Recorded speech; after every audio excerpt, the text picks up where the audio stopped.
My jsme v podstatě na svých prvních závodech letos vůbec možných, kde jedeme na karbony, takže náš cíl je prostě více zkamarádit autem, najet víc kilometrů, být v nějakém takovém tom chumlu s těmi našima relativně konkurentama, kdy prostě je tady spoustu kategorií, ale je tady i pár GTček, takže můžeme se porovnávat, můžeme v podstatě si rozjet takový ten závod, my jako tým se na to můžeme víc připravit, takže je to takový ten trénink na ostrý závod. Takže mám samozřejmě trošku obavu, aby bylo všechno v pořádku, ale samozřejmě těším se, myslím si, že jsme připravení s super autem, super týmem, těším se.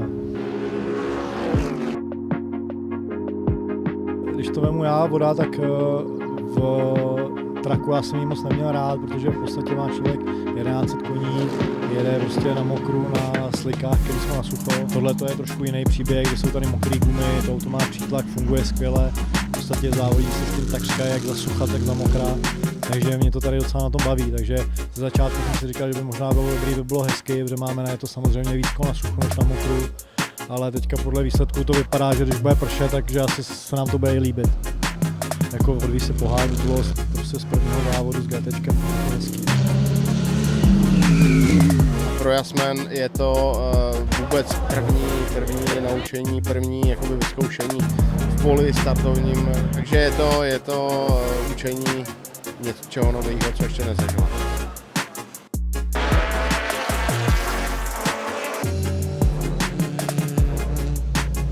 It was fun. I enjoyed it very much. A little bit stressful in the beginning. I didn't see the light, so it was a little slow start.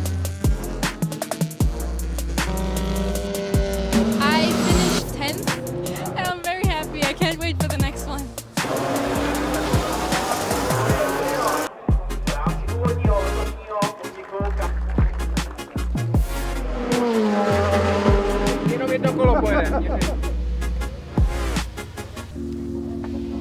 A bude hůř?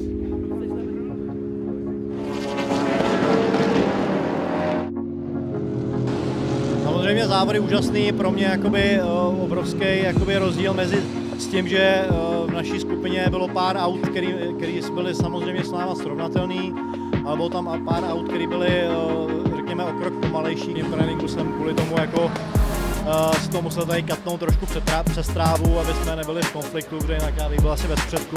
Pro mě obrovská zkušenost jakoby, je takovýhle ten enduro race, kdy prostě tam jedou ty pomalejší jakoby, kategorie a prostě musíme tam všichni spolu nějakým způsobem pozávodit, jo? Což věřím, že je těžký jak pro ně, tak pro nás. Tak to laborování v podstatě bylo v kvalifikaci, kdy jsme vyjeli na suchých.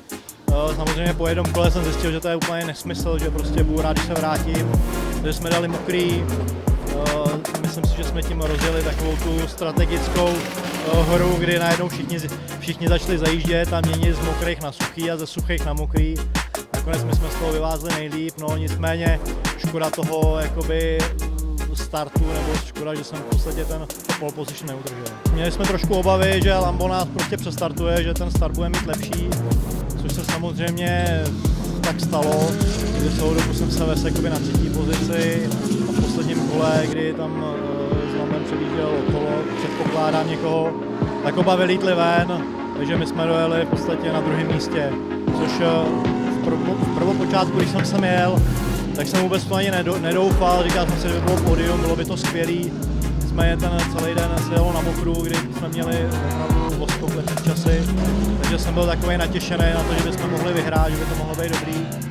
Takže v tuhle chvíli musím říct, že mám nějaký smíšený pocity, kdy z těch tréninků a z té kvalifikace to vypadalo na první místo, nakonec je z toho druhé místo, což beru to jako pódium a beru to jako výborný závod a trénink na to právě na ten ostrý závod.